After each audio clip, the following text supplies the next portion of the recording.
श्री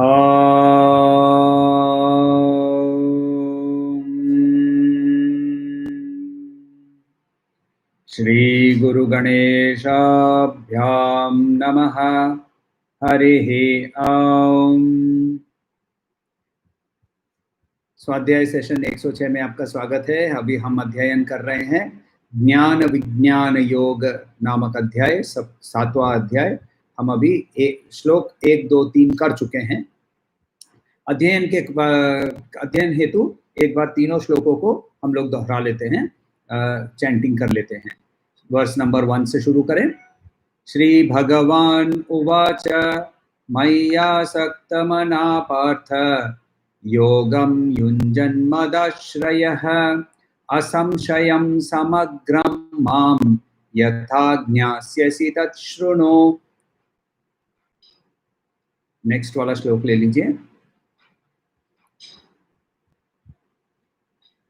ज्ञानं तेहं सविज्ञानम् इदं वक्ष्यामशेषतः यज्ञात्वा नेह भूयोऽन्यज्ञातव्यम् अवशिष्यते।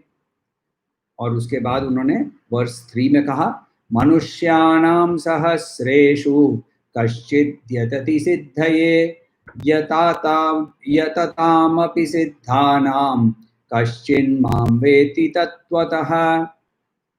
तो पहले 2 श्लोकों के अंदर में श्री कृष्ण एक प्रॉमिस कर चुके हैं, और वो प्रॉमिस ये है कि मैं तुम्हें सिर्फ ज्ञान नहीं, ज्ञान विज्ञान के साथ मैं तुमको देने वाला हूं, यानी तुम्हें एक्सपीरियंस भी होगा। तो अब ये एक्सपीरियंस जो होने वाला है, तो पहले ज्ञान और उसके बाद उसका एक्सपीरियंस, ये दोनों चीज को शुरू करते हुए वर्स नंबर 4 में, श्लोक नंबर 4 में श्री कृष्ण हमें बताने वाले हैं प्रकृति कैसे शुरू करेंगे वो। सो प्रकृति से जब शुरू करेंगे तो वो प्रकृति वर्ड हमारे लिए पहले भी आया हुआ है, तो वो प्रकृति का मतलब नेचर है, जगत है। तो यहां से वो शुरू करते हैं। मगर एक चीज हम लोगों को समझना जरूरी है, यहां से लेकर आगे चलते हुए कुछ श्लोकों के अंदर में श्री कृष्ण बहुत टेक्निकली कुछ इश्यूज रेज करने वाले हैं, और इन टेक्निकल इश्यूज को समझने के लिए हमें अद्वैत वेदांत के कुछ टर्मिनोलॉजीज को भी समझना जरूरी है। मैं कोशिश करूंगा कि सारे ये टर्मिनोलॉजीज को हम जितना सहज हो सके उतना सहज से हम समझें, मगर इस पर जैसे जैसे ये वार्तालाप आपके और हमारे बीच में, मेरे बीच में जो वार्तालाप हो रही है, वो यदि कहीं भी आपको कोई डाउट हो तो प्लीज चैट बॉक्स पे डाउट लिखते जाइए, क्योंकि यहाँ ये टेक्निकली समझ नहीं पाएंगे तो ज्ञान ट्रांसफर नहीं होगा श्री कृष्ण से हमारे पास, और यदि ज्ञान नहीं ट्रांसफर हुआ तो हम लोगों को विज्ञान की ओर जाना असंभव है। सो इसीलिए please ask questions. I may not have all the answers, but I will try to give you all the answers, as many answers as I can. तो let us first look at चौथा श्लोक जो है उसको हम लोग पहले देखते हैं, और एज यूजुअल तोड़ के उसको पहले चैंटिंग करेंगे। भूमिरापो नलो वायुः खं मनो बुद्धिरेव च अहंकार इति यं मे भिन्ना प्रकृतिरष्टधा। अब एक साथ, भूमिरापो नलो वायुः खं मनो बुद्धिरेव च अहंकार इति यं मे भिन्ना प्रकृतिरष्टधा। तो पहले एक बार अर्थ, शब्दार्थ समझ लेते हैं। भूमि का मतलब पृथ्वी तत्व। यहाँ वो अभी पहले वो तत्वों की बात कर रहे हैं। तो ये कहाँ, यहाँ देखिए उन्होंने 8 चीजों के बारे में बात बताया है। क्या बता रहे हैं? भूमि, अपहा का मतलब पानी, अनल का मतलब अग्नि, वायु का मतलब एयर, खम यानी स्पेस, मन, बुद्धि इंटेलेक्ट, और अहंकार यानी ईगो या छोटा आई सेंस। इति यम में इति ये सब 10 ये सब, इयम ये सब, ये दीज ऑल आर में मेरे भिन्ना डिविजन्स, प्रकृति नेचर जगत अष्टधा 8 भागों में विभाजित किया है। यानी यहाँ वो कह रहे हैं मेरी प्रकृति के 8 डिविजन्स हैं। मेरे प्रकृति के क्या 8 डिविजन्स हैं? पहला है भूमि, दूसरा भूमि, उसके बाद दूसरा पानी अपह, फिर अग्नि अनल, चौथा अनिल या वायु, पांचवा खम यानी स्पेस या ईथर, उसके बाद मन, बुद्धि और अहंकार। ये 8 को वो बोल रहे हैं ये मेरे प्रकृति के 8 डिविजन्स हैं। पहले एक उदाहरण से शुरू करते हैं।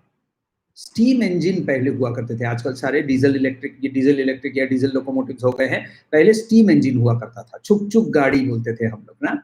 तो वो छुक गाड़ी के अंदर में उसको एक बार कंसीडर कीजिए, स्टीम इंजन। इसके 2 पार्ट हैं।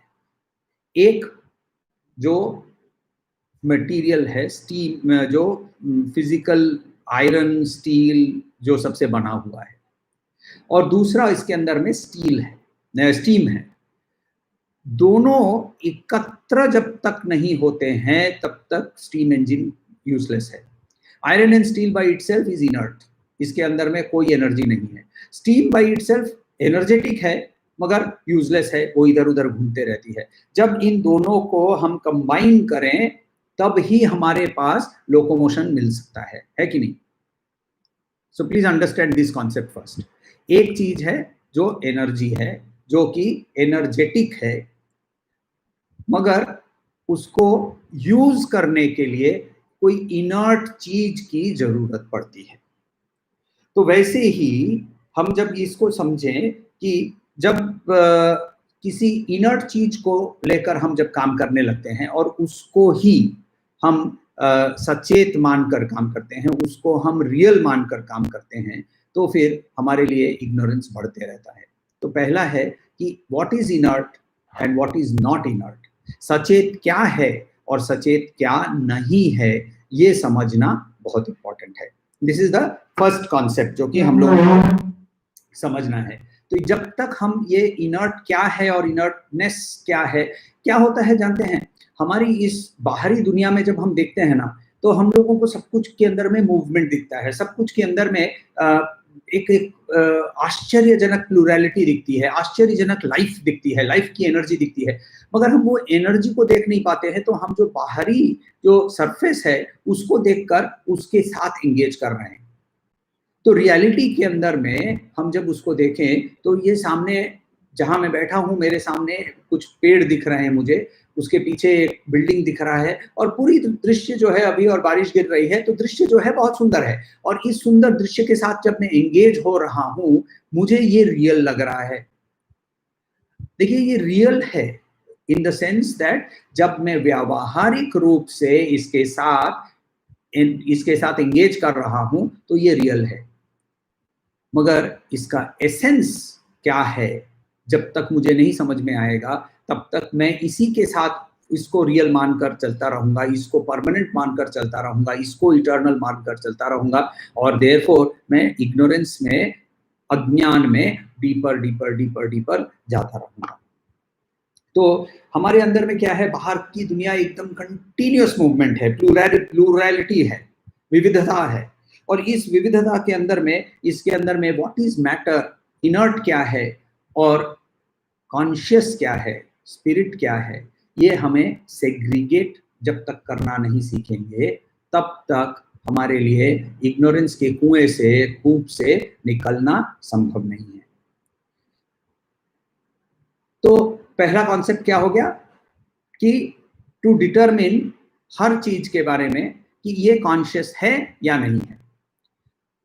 दूसरी चीज, second another concept let me introduce, ये है कि साधक जो होता है वो मैं कौन हूं, मैं कहां से आया हूं, ये सवाल उसके अंदर में पैदा हो चुका है।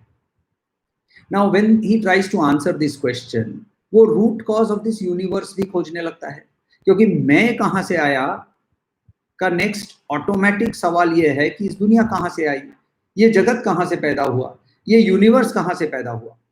तो एक प्रिजम्पशन होता है कि मैटर का की उत्पत्ति मैटर से ही होती है। सही है, एब्सोल्युटली करेक्ट, मैटर की उत्पत्ति मैटर से ही होती है। मगर मैटर के अंदर में चेतना मैटर से नहीं आ सकती ना, क्योंकि चेतना मैटर नहीं है।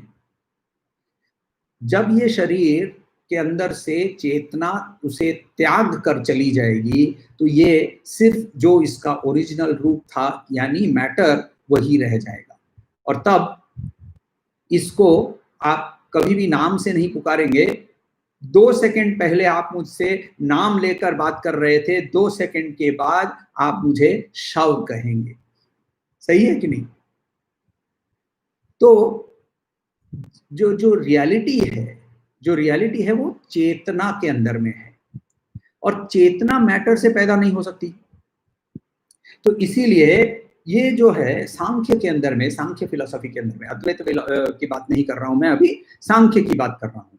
सांख्य के अंदर में इसे देखा जाए तो इन दोनों को, मैटर को और स्पिरिट को, पुरुष और प्रकृति के नाम से आइडेंटिफाई किया गया। सांख्य फिलॉसफी के कोडिफायर, मैं फाउंडर नहीं बोलूंगा, क्योंकि फाउंडर इन फिलॉसफियों के कोई फाउंडर, हमारे सनातन धर्म में किसी चीज के भी कोई फाउंडर नहीं होते हैं। ये थॉट्स जो है ये प्राचीन काल से तरह तरह के थिंकर्स ने सामने रखे हैं, बस नंबर 1। और नंबर 2, इन थिंकरों ने अपना नाम कहीं, इनके अंदर में कोई ईगो नहीं था, इन्होंने अपना नाम कहीं नहीं लिखा है।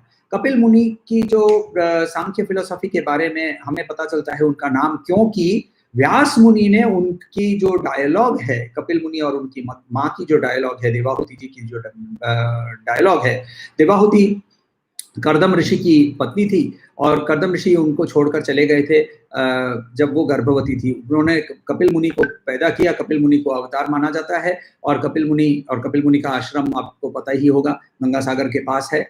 और कपिल मुनि को के साथ हमारी पौराणिक कहानियां गंगा की उत्पत्ति के साथ भी जुड़ी हुई हैं, क्योंकि गंगा के उत्पत्ति के बारे में जिनको नहीं पता, छोटे में बता देता हूं कि सगर राजा के 60,000 पुत्रों को अश्वमेध के घोड़ा खोजने के लिए जब वो निकले थे, तो कपिल मुनि के पास पहुंच के उन्होंने कपिल मुनि को चोर समझ के उनकी तपस्या भंग की और उनकी वहां राख हो गई।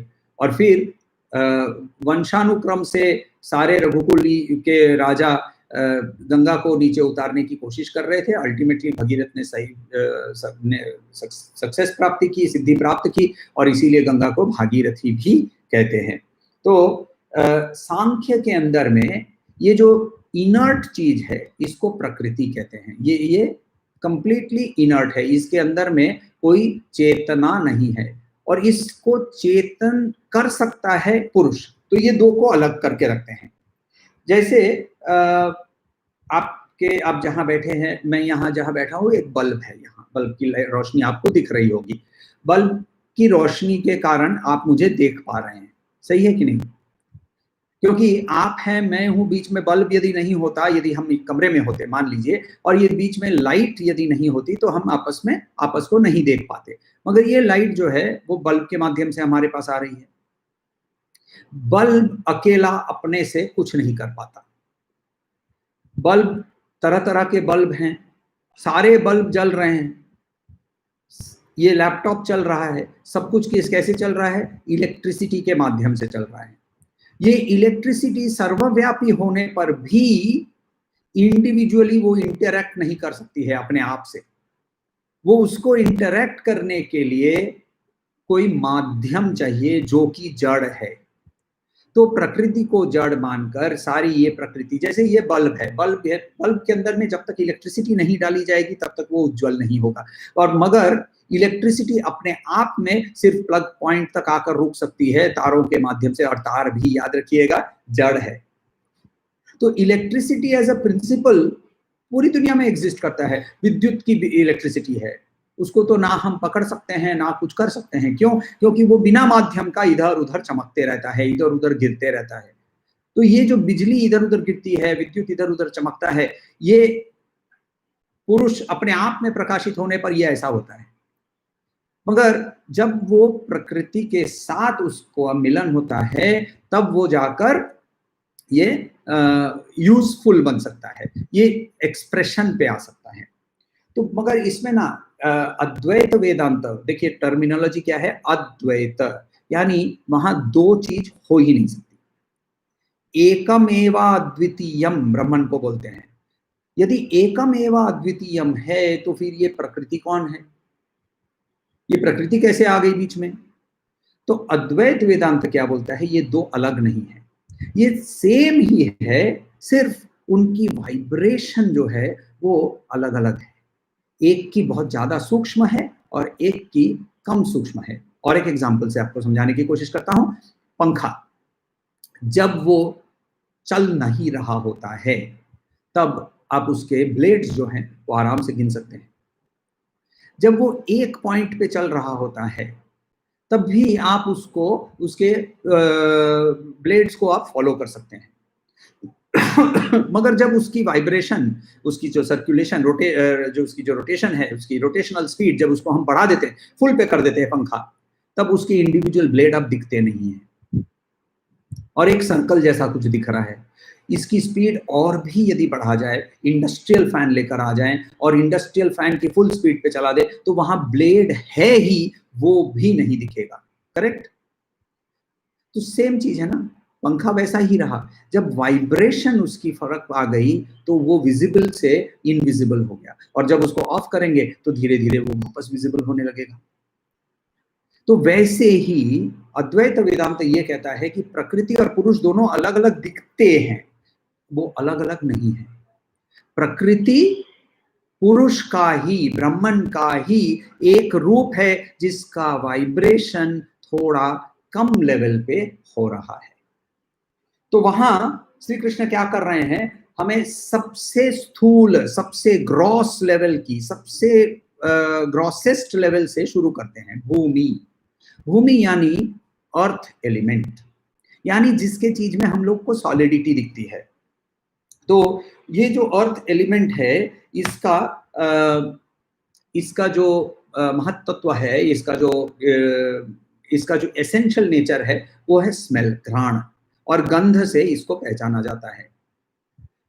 पृथ्वी तत्व जो है, भूमि तत्व जो है, इसके अंदर में सबसे ज्यादा चेंजेस आते हैं।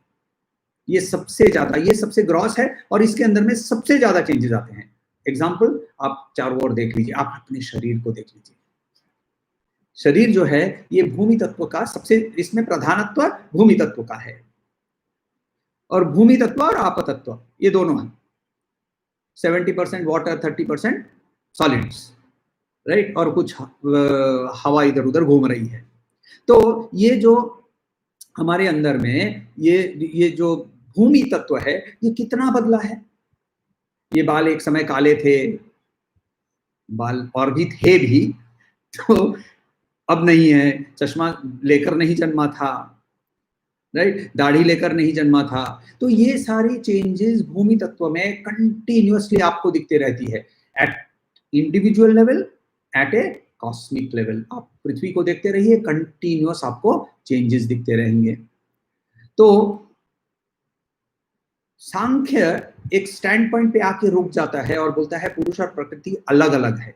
मगर अद्वैत वेदांत इसको खींचकर और एक हायर लेवल पे लेकर जाकर, हायर नहीं बोलूंगा, सारी फिलोसफी सही है, एक दूसरे लेवल पर ले जाकर उसको बोलते हैं कि पुरुष और प्रकृति भिन्न नहीं है, पुरुष ही प्रकृति है at a lower vibrational rate. दूसरा तत्व क्या है? पानी, अपा। अपा का जो एसेंशियल एलिमेंट क्या है? टेस्ट, क्योंकि बिना पानी का टेस्ट नहीं हो सकता है, टेस्ट नहीं मिलेगा हमें। तो उसके, तो ये हो गया उससे थोड़ा सा लेस ग्रॉस, थोड़ा सा मोर सटल, लेटेस्ट से। तीसरा अग्नि, अग्नि से हमें रूप दिखने लगता है।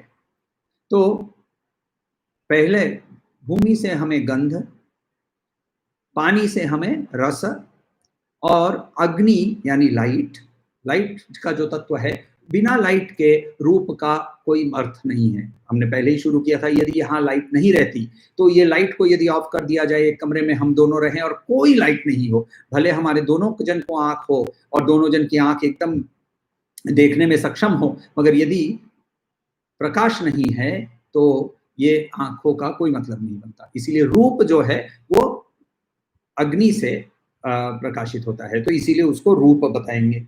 फिर आ गया एयर यानी वायु। इन दोनों का नाम बहुत सुंदर है, एक का नाम है अनल और दूसरा का नाम है अनिल।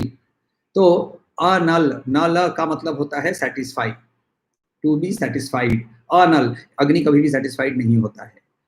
और अग्नि जो है, और इसीलिए काम क्रोध ऐसे जो जो जो हमारे अंदर में षड्रिपु हैं, इनको अनल और अनिल के, सॉरी अनल के रूप में एग्जाम्पल के तौर से बताया जाता है, क्योंकि इनको जितना आप खिलाएंगे उतना वो खाते जाएंगे, जितना आप खिलाएंगे उतना वो खाते जाएंगे। जब तक उसको खिलाना बंद नहीं करेंगे तब तक ये खाते रहते हैं। और दूसरा है वायु। वायु को बोलते हैं हम अनिल। अनिल का मतलब होता है निलयम, निलय, ऐसा वर्ड्स आपने देखा होगा, घर के सामने लिखते हैं निलय। नील का मतलब होता है, नीला का मतलब होता है to be stable, to stay, रहना। अनिल, वो हिलते रहता है। तो मन को वायु के साथ बहुत बार कंपेयर किया जाता है, मगर वायु, एयर का जो जो सेंस है वो है स्पर्श। और लास्टली स्पेस, और स्पेस का जो सेंस है, एसेंस है, वो है साउंड, शब्द। तो भूमि, अप, अग्नि, वायु, स्पेस, ये पांच जो है ये फिजिकल पांच तत्व, और उन्होंने भूमि से शुरू करके धीरे धीरे धीरे धीरे और सटल करते गए। उसके बाद उन्होंने बताया मनस, फिर बुद्धि और अहंकार, आई सेंस। तो ये जो है, ये प्रोसेस जो है, ये प्रोसेस ऑफ मैनिफेस्टेशन की जो प्रोसेस है, इसके बारे में उपनिषद में, तैत्तिरीय उपनिषद में ब्रह्मानंद वल्ली के अंदर में बहुत सुंदर से पहले श्लोक के अंदर में बताया है, द्वितीय अनुवाक के पहले श्लोक के अंदर में बहुत सुंदर से बताया है। तो बहुत बड़ा श्लोक है, मैं रिसाइट नहीं कर रहा हूं, मगर वहां बहुत क्लियरली एग्जैक्टली ऐसे ही बताया है कि क्या, कि पहले जो पुरुष है वो पहले फर्स्ट मैनिफेस्ट इनटू स्पेस, फिर स्पेस से पैदा होता है, स्पेस जैसे ही आता है तो साउंड पैदा हो गया। उसके बाद फिर स्पेस को और भी उसकी जब वाइब्रेशन कम हो जाती है तो वो एयर बन जाता है, एयर की से स्पर्श आ गया। वैसे करते करते करते वो भूमि तक की मैनिफेस्टेशन। तो ये है प्रोसेस ऑफ क्रिएशन। कोई भी चीज अनमैनिफेस्ट होती है पहले, और उस अनमैनिफेस्ट से वो मैनिफेस्ट होती है, और फिर वहां से वापस अनमैनिफेस्ट हो जाती है। ये शरीर पहले नहीं था, और कुछ दिनों में, कुछ महीनों में, कुछ सालों में ये नहीं रहेगा। तो पहले अनमैनिफेस्ट था, अभी मैनिफेस्ट होकर आपके सामने है, कुछ दिनों में वो अनमैनिफेस्ट हो जाएगा। किसी भी चीज को, जगत के किसी भी चीज को लीजिए तो वो ये 3 स्टेज से पास करता है। और जिन आठों के बारे में हम लोगों को श्री कृष्ण यहाँ बता रहे हैं, तो कौन सी 8 चीज, ये बार बार हम रिपीट इसीलिए कर रहे हैं क्योंकि ये हम लोगों को समझना बहुत इंपॉर्टेंट है। भूमि रापो नलो वायु खम मनो बुद्धिरेव च अहंकार इति यम में भिन्ना प्रकृति दष्टधा।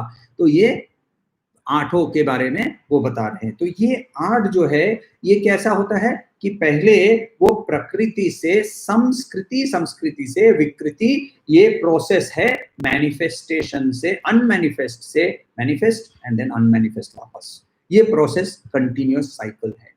और because it is continuous cycle, because it is continuously changing, it cannot be the eternal, it cannot be everlasting. इसीलिए उसका नाम भी जगत बताया गया है, कि जो वो चलते रहता है। ये जो प्रोसेस है ना, इसके बारे में पंचीकरण, जिनको इंटरेस्ट हो तो पंचीकरण करके एक टेक्स्ट है, व्याकरण ग्रंथ है, इसके बारे में बहुत सुंदर से लिखा हुआ है। मगर बहुत टेक्निकल टेक्स्ट है, मैं रिकमेंड नहीं कर रहा हूँ, मगर जिनको एक्सट्रीमली ज़्यादा कौतूहल है कि ये क्या हो रहा है, कैसे ये मैनिफेस्टेशन आया, इसके बारे में यदि पढ़ना है तो वो पंचीकरण की किताब पढ़ सकते हैं। कि यहाँ एसेंशियली हम लोगों को समझना क्या जरूरी है कि भूमि का जो तत्व है, सबसे ग्रॉस एलिमेंट का भी जो तत्व है, वो भी ब्रह्मन का ही एक एसेंस है, ब्रह्मन का से ही वो मैनिफेस्टेड है, और ब्रह्मन से जो चीज मैनिफेस्ट होता है वो ब्रह्मन ही होता है। पूर्णमदः पूर्णमिदं पूर्णात् पूर्णमुदच्यते पूर्णस्य पूर्णमादाय पूर्णमेवावशिष्यते, ईशोपनिषद का इन्वोकेशन मंत्र है। What is whole, that is whole, this is whole. तो ये जो इन्फिनिटी का कॉन्सेप्ट है, उस कॉन्सेप्ट के माध्यम से यदि हम देखें तो वहां हमको समझ में आता है कि ये सिर्फ ब्रह्मन की जो वाइब्रेशन है, इस वाइब्रेशन को जब वो कम खुद कर लेता है तब वो मैनिफेस्ट होता है तत्व में स्थूलता, सूक्ष्मता से स्थूलता की ओर जाता है। और यहां इसीलिए श्री कृष्ण कहते हैं मैं भिन्ना, मेरी डिविजन्स, माई डिविजन्स, मेरी डिविजन्स। यहाँ मैं कौन है इसके बारे में हम और आगे बात नहीं करेंगे, क्योंकि ये हम लोगों को समझ में आ गया है शायद कि मैं यहाँ मुरलीधारी गिरिधारी की बात नहीं हो रही है मैं की बात हो रही है। यहाँ ईश्वर परमात्मा परमेश्वर के रूप में वहां श्री कृष्ण खड़े हैं, उनकी बात हो रही है। तो ये जो मटेरियल वर्ल्ड है, ये सिर्फ ये 8 में नहीं डिवाइडेड है। अब इसको थोड़ा और कॉम्प्लेक्स कर देते हैं। ये 8 जो है, ये 8 को और भी 3 डिफरेंट क्लासिफिकेशन से विभाजित हो सकते हैं, और वो है गुणों के माध्यम से, सत्व, रजस और तमस। सत्व, रजस, तमस समझने के लिए सबसे इजीएस्ट, बहुत सुंदर से एक एग्जाम्पल किसी एक प्रवचक ने दिया हुआ है, और उन्होंने बहुत सुंदर से कहा था कि तमस क्या है, तो दांत के पीछे प्लाक जम जाता है, टार्टार जम जाता है, और हमें पता भी नहीं होता है कि वो वहां है। ये है तमस, कंप्लीटली इनर्ट, इनर्शिया में। जब 2 दांतों के बीच में छोटा सा एक तिनका किसी का जो रुक अटक गया हो, खाने का कोई पार्टिकल अटक गया हो, तो कितना इरिटेट करता है, वो है रजस। और मुंह के अंदर में स्वच्छ पानी यदि हो तो पानी है, पता जरूर चलता है, मगर उससे कोई डिस्टरबेंस नहीं होती है, वो है सत्व। सत्व जो है वो है हमारे प्रेजेंट कंडीशन से हम उससे आगे बढ़ने के लिए सत्व हमें प्रेरणा करता है, देता है। चैरिटी, दूसरों के प्रति हमदर्दी, रिस्क टेकिंग, ये सारी जो क्वालिटीज हैं किसी मनुष्य के अंदर में, ये सत्व से पैदा होती है। रजस से क्या होता है, तो बोलते हैं कि प्रेजेंट एनवायरनमेंट को, मैं आगे बढ़ने की बात नहीं कर रहा हूं, मैं प्रेजेंट एनवायरनमेंट को अच्छा करूं, मैं प्रेजेंट एनवायरनमेंट को अच्छा करूं, मैं मेरा घर साफ सुथरा रखूं, मैं थोड़ा सा ज्यादा पैसा कमा लूं, मैं एक्टिविटी में बहुत इन्वॉल्व हो जाऊं। और जो तमस है वो कंप्लीटली इनर्शिया में रहता है, उसके अंदर में कोई भी मूवमेंट ही आपको नहीं दिखेगा।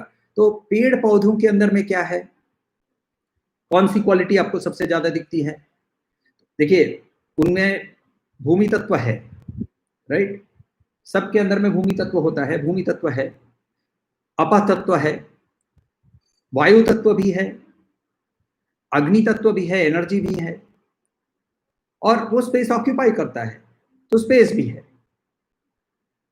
सत्व, रजस, तमस के अंदर में, उसके अंदर में कौन सा गुण सबसे ज्यादा होगा? ऑब्वियसली उसके अंदर में मूवमेंट सबसे कम है। तो वो उसके अंदर में मूवमेंट कितनी होती है जानते हैं? सिर्फ सूर्य की ओर उसके पत्ते मुड़ते हैं, इसके अलावा उसके अंदर में कोई और मूवमेंट नहीं होती है। एंड देयरफॉर उसके अंदर में सबसे ज्यादा तामसिक क्वालिटीज हमें दिखती है। तो ये हमारे क्वालिटीज के बेसिस पे विभाजित हो गया। तो एक चीज याद रखिए, श्री कृष्ण ने ग्रॉसेस्ट, स्थूल से सूक्ष्म की ओर उन्होंने हमें उन्होंने हमें बताया है। और एक सबसे और एक इंपॉर्टेंट इसमें, ये जो आठों चीज है इनमें कंटिन्यूअस बदलाव आते रहता है। ये दो कॉन्सेप्ट हमें समझना है। तो पहला कॉन्सेप्ट क्या था? Inert and conscious. मैटर से मैटर पैदा होता है, मैटर से कॉन्शियसनेस पैदा नहीं। मैटर से कॉन्शियसनेस पैदा नहीं हो सकती है। ये पहला हम लोगों का कॉन्सेप्ट था। दूसरा कॉन्सेप्ट कि जो मटेरियल वर्ल्ड है वो 8 भागों में विभाजित किया जा सकता है, मगर ये आठों भाग जो है वो उनसे ही, ब्रह्मन से ही पैदा हुए हैं। वो उनके ही 8 विभाजन है, 8 भाग हैं। क्यों? क्योंकि उनकी वाइब्रेशन को कम कर देते हैं, तो वहां से भूमि तत्व से लेकर आकाश तत्व से मनस, बुद्धि और अहंकार, ये सारे वो इसी से आते हैं। और आठों में परिवर्तन होता है। All 8 are prone to change, and because they are prone to change, therefore they are called जगत, they are called ever changing. तो इसके अंदर में हमारे जो सेंसेस के माध्यम से जो होता है वो सबसे ज्यादा चेंजेस होते रहता है, ये हम लोगों ने देखा। ये दूसरा कॉन्सेप्ट हम समझे।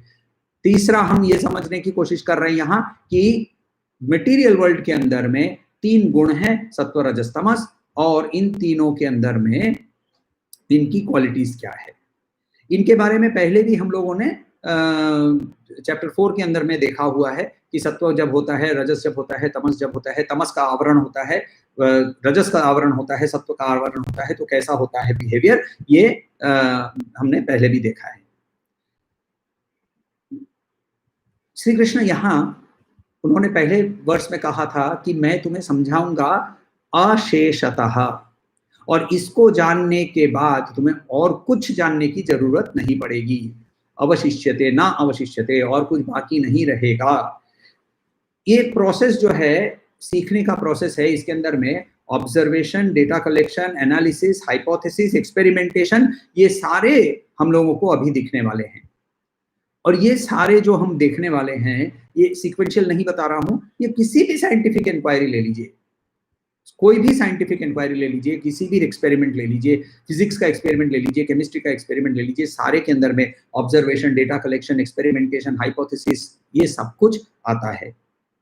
स्पिरिचुअल वर्ल्ड के अंदर में जब ह्यूमन माइंड की कॉन्शियसनेस या कॉन्शियसनेस की स्टडी आती है, तो भी सेम प्रोसेस ही हमें फॉलो करना है। तो तमस के अंदर में क्या होता है? तमस के अंदर में मगर थिंकिंग नहीं है एंड एक्टिविटी भी नहीं है। रजस के अंदर में क्या होता है? रजस के अंदर में थिंकिंग थोड़ा आ गया, एक्टिविटी बहुत बढ़ गई। और सत्व के अंदर में क्या होता है? थिंकिंग बढ़ गया, एक्टिविटी कम हो गई। कॉर्पोरेट वर्ल्ड में भी आप देख लीजिए कि यही होता है। कुछ लोग होते हैं जिनका एक्चुअल काम होता है बस आना और एक जगह पे खड़े रहना, डोरमैन। आपके ऑफिस के अंदर में कोई डोरमैन होता है, वो है आपके तामसिक बिहेवियर का। ये नहीं कह रहा हूं कि आपके सारे सब डोरमैन तामसिक है, वैसा कोई जनरलाइजेशन नहीं कर रहा हूं। वो बिहेवियर की बात कर रहा हूं। वो एक जगह पे खड़ा रहता है, उसके अंदर में कोई मूवमेंट नहीं होता है और उसको सोचना एकदम ही नहीं है, राइट? उसको आईडी देखना है, आईडी यदि सही है तो उसको भीतर भेज देना है, और भीतर से कोई भाग कर आता है तो उसको रोक लेना है। तो उसको ना तो सोचना है, ना उसको फिजिकल ज्यादा एक्टिविटी करनी है।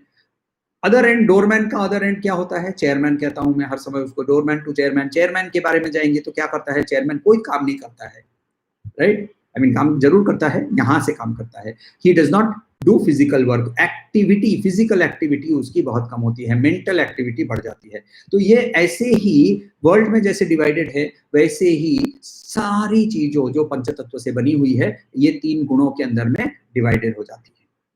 तो जब हम स्पिरिचुअल इंक्वायरी पे चले जाते हैं, सेम प्रोसेस में जब हम observation, data collection, hypothesis, experimentation ये सब करने लगेंगे, तो पहला सवाल क्या आता है? हु एम आई? उसके बाद नेक्स्ट सवाल, ये सोच कौन रहा है? Who is thinking? Thinking also requires energy.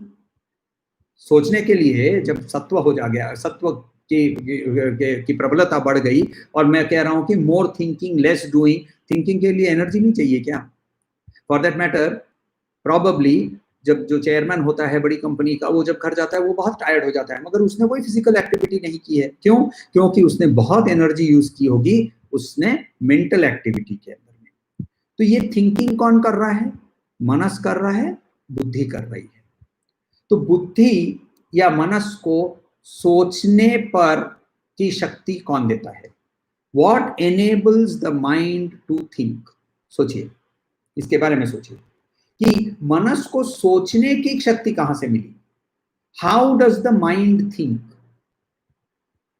Mind को थिंकिंग करने के लिए, सोच करने के लिए, सवाल पूछने के लिए किसने सिखाया? कैसे आया ये? तो ये जो है, इसके लिए केनोपनिषद के अंदर में पहले अध्याय में 5वें श्लोक के अंदर में ये बताया गया है कि ये जो है, जो मनस को सोचने के लिए प्रेरित कर सकता है, मनस को मोटिवेट कर सकता है, बुद्धि को मनस मोटिवेट कर सकता है, वो उसको हम डिस्क्राइब नहीं कर सकते हैं, उसको सिर्फ हम एक्सपीरियंस कर सकते हैं। तो मन कौन सी चीज है जिसके बारे में मन सोच ही नहीं सकता? मन उसके बारे में नहीं सोच सकता जिसका उसने कभी भी एक्सपीरियंस नहीं किया हो। यदि आपने जिस चीज का एक्सपीरियंस किया हो, उसी का एक्सपीरियंस, उसी के बारे में आप सोच सकते हैं। कंप्लीटली आउट ऑफ नोवेयर कोई थॉट आपके माइंड में आ ही नहीं सकता। नहीं, मगर ऐसा तो मैंने कभी भी नहीं किया, ऐसा तो कभी भी मेरे पास नहीं हुआ। ये अभी आप बोल रहे हैं, आपका शरीर के बारे में बोल रहे हैं। आपका मनस आपसे शरीर से ज्यादा पुराना है, और ये हम लोग पहले भी देख चुके हैं। तो हमारे लिए ये फिजिकल जो एंटिटीज हैं, ये फिजिकल एंटिटीज इन टोटलिटी यदि सारी जो फिजिकल एंटिटीज आप देख रही हैं, इनके अंदर में क्या है? पंचतत्व है। सम टोटल ऑफ माइंड्स को एक साथ ले लीजिए, सारे मन को एक साथ ले लीजिए, सारी बुद्धियों को एक साथ ले लीजिए, सारे अहंकार को एक साथ ले लीजिए। तो ये सब को एक साथ यदि हम एकत्रित करें तो ये एक कॉस्मिक लेवल पे ये जड़ या तामसिक है, क्योंकि इसके अंदर में कंटिन्यूअसली चेंज होता है internally. This as a whole does not move. पंचतत्व मूव नहीं करते हैं, पंचतत्व ही रहेंगे। मनस पूरा कॉस्मिक मनस सेम रहेगा, cosmic intelligence, cosmic intellect same रहेगा, कॉस्मिक अहंकार वो भी सेम रहेगा। इसके अंदर में कोई मूवमेंट नहीं होने वाला है। तो इसको ये ऋषि लोग, उपनिषद के ऋषि, इस सम टोटलिटी का, यानी आपके मन, मेरा मन नहीं, मनस, आपका मनस, मेरा मनस, आपकी बुद्धि, मेरी बुद्धि, आपके शरीर, मेरा शरीर, इस पौधे का शरीर, इस पौधे के अंदर में यदि चेतना है, यानी है जरूर, क्योंकि नहीं तो वो जीवित नहीं रहता। तो यदि पौधे के अंदर में जो चेतना है, ये सारी चेतनाओं को, सारी जो इसके अंदर में अहम भाव है, सब कुछ को एकत्रित कर ले, ये 8 चीजों को एक साथ एकत्रित कर ले, तो इसको हम एकत्रित एक नाम देंगे, वो बताता हूं बाद में। मगर ये जो, इसको भी ऋषि क्या कहते हैं कि ये सब सम टोटलिटी में मूव नहीं करता है, तो इसको भी हम तामसिक मानते हैं। तो जब हम ये महत्त्व जब बात कर रहे थे, ये पृथ्वी जो तत्व है, पृथ्वी तत्व गंध तन मात्रा से पैदा होता है। यानी the essence of earth is smell. Smell को जब और भी ग्रॉस कर लेते हैं, तब वो अर्थ एलिमेंट में प्रकाशित होता है। Please listen to this carefully again.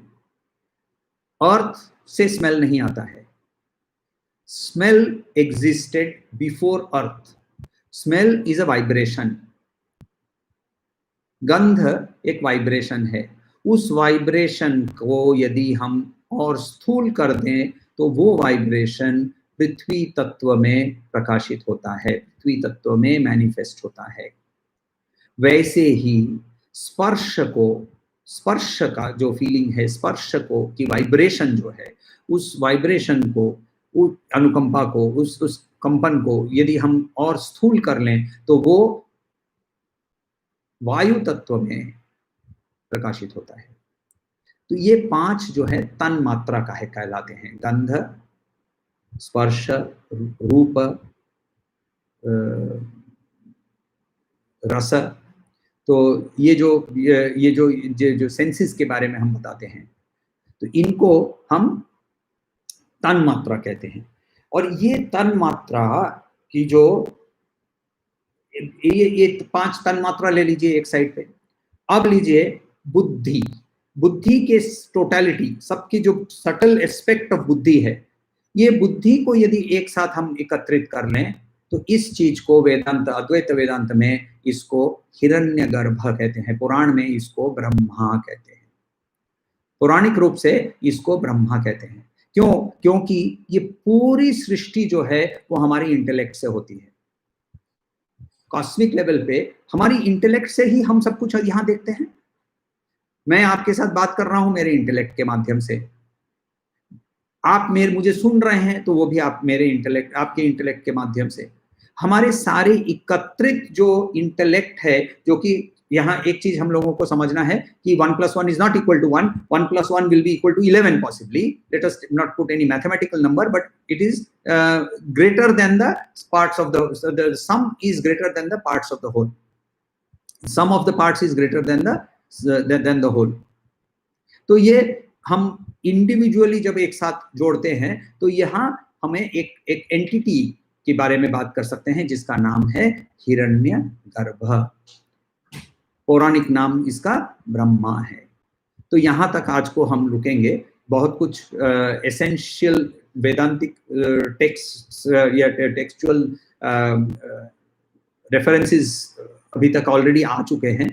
इनके बारे में थोड़ा सा मनन कीजिए, इनके बारे में थोड़ा सा सोचिए, और उसके बाद फिर कल हम लोग इसका इसी श्लोक का और भी आगे बहुत कुछ है इसके अंदर में, ये आगे हम लोग इसका और भी अध्ययन करना चालू करेंगे।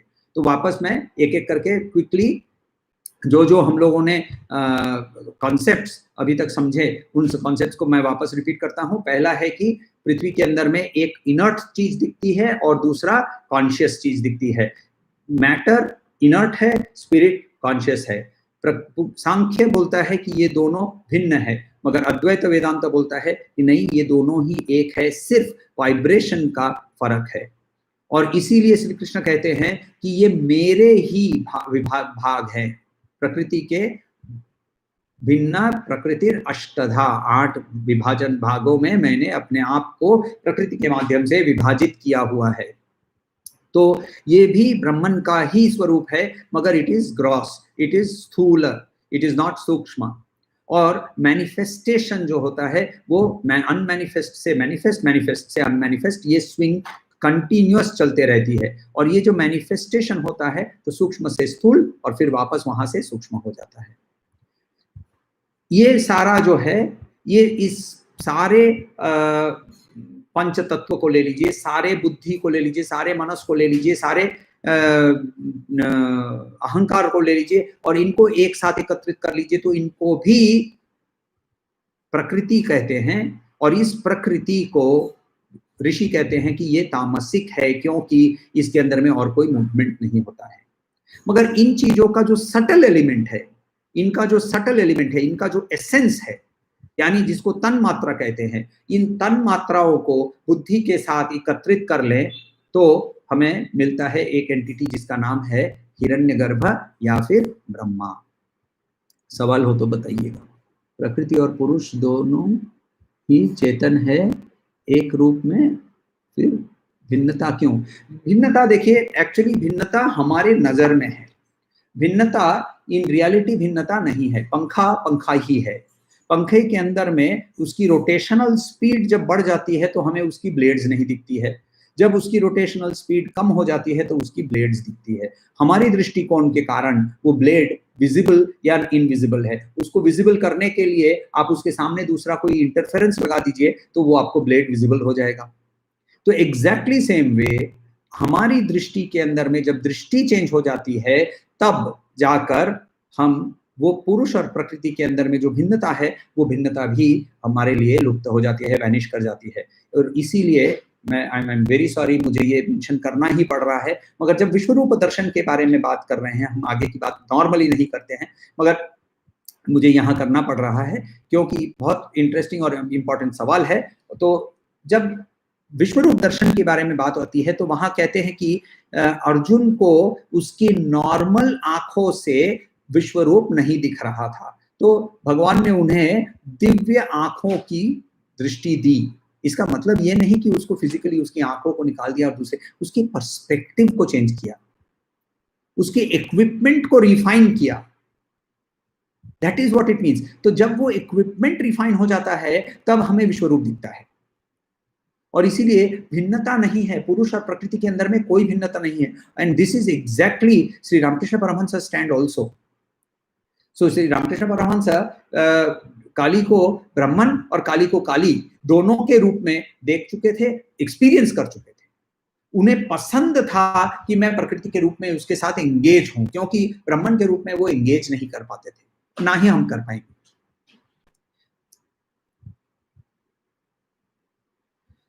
तत्व में हायर लोअर नहीं है, इनके अंदर में स्थूल और सूक्ष्म, वाइब्रेशन के बेसिस में स्थूल और सूक्ष्म है। तो जैसे भूमि तत्व जो है वो सबसे ज्यादा स्थूल है और अहंकार जो है वो सबसे ज्यादा सूक्ष्म है।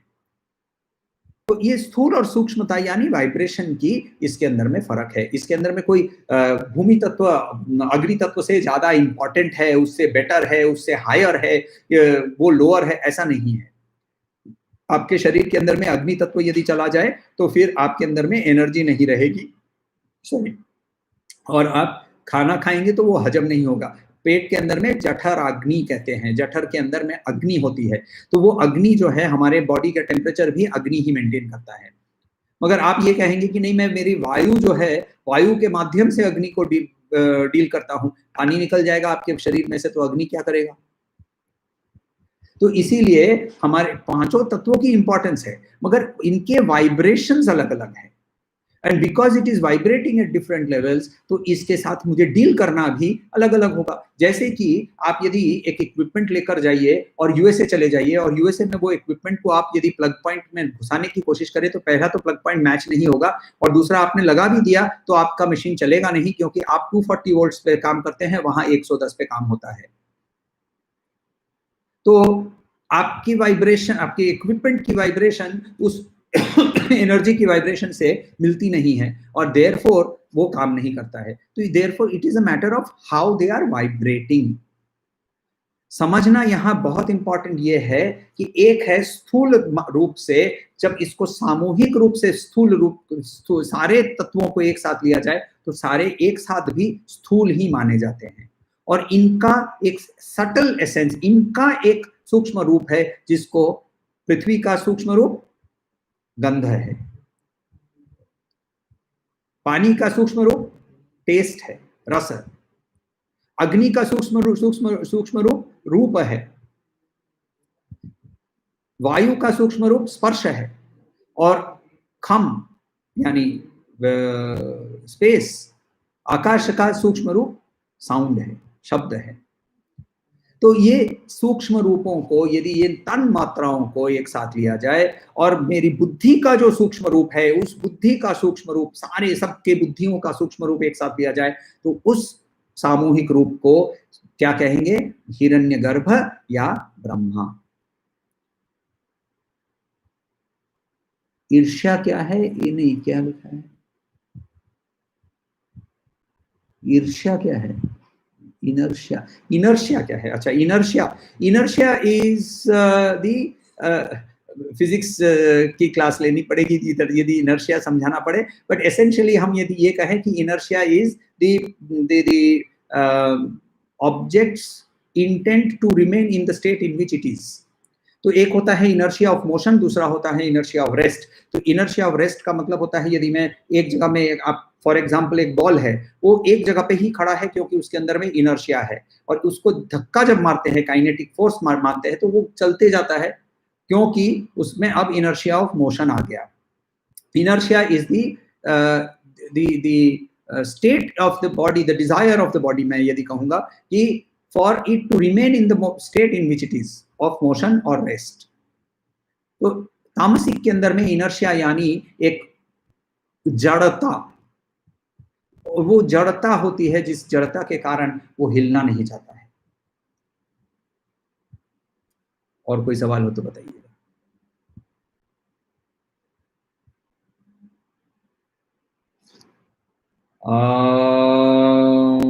शांति शांति शांति।